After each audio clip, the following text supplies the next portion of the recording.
ইসকনের মতো একটা সন্ত্রাসী গুন্ডা লীগ থেকে নিজেদেরকে আলাদা করেন। এটা খুবই জরুরি। এখানে গৃহযুদ্ধ লাগলে সবচেয়ে বেশি ভিকটিম হবে কারা এই সিচুয়েশনে? এই সিম্পল জিনিসটা কেন বুঝছেন না? এই জন্য আমি বাংলাদেশের সাধারণ হিন্দু সম্প্রদায়ের যারা সদস্য আছেন, দয়া করে আপনারা আপনাদের চরিত্র এবং আওয়ামী লীগের সাথে আপনার সম্পর্ক, ভারতের সাথে বাংলাদেশের রাষ্ট্র সাপেক্ষে সম্পর্ক, এগুলো আপনারা পরিষ্কার করেন। হিন্দু বৌদ্ধ খ্রিস্টান ঐক্য পরিষদ আমরা দেখলাম গত কয়েকদিন আগে রিপোর্ট বের করেছে যে জুলাই আগস্টের পর থেকে 9 জন হিন্দুকে খুন করা হয়েছে। কিন্তু ফ্যাক্ট চেকাররা পরে দেখলাম যে 9 জন হিন্দুর যে পরিচয় বের করেছে, সেই পরিচয় তারা দেখলাম এদের 2-3 জন ছিল একেবারে ক্রিমিনাল গুন্ডা। তারা দিব্যি অস্ত্র নিয়ে গণ অভ্যুত্থানের পক্ষের ছাত্র জনতাকে হত্যা করবার জন্য, মারামারি করবার জন্য রাস্তায় ছিল।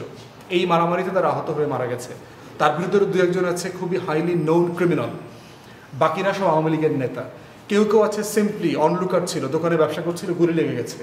তো এইটার জন্য তো গুলি তো আর ছাত্র জনতারা করে নাই, গুলি করেছে আওয়ামী লীগের পুলিশ, ছাত্রলীগ যুবলীগ করেছে।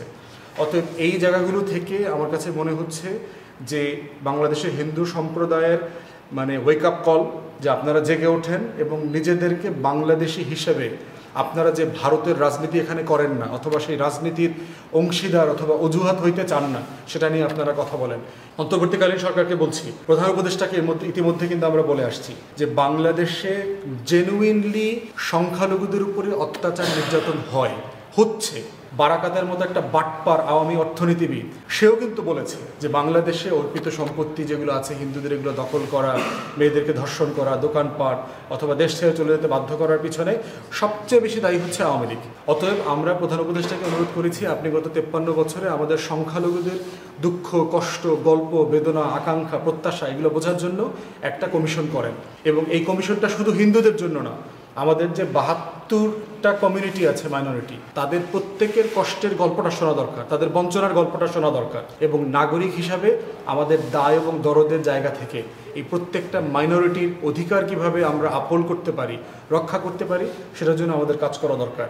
সেটা ইমিডিয়েটলি করেন।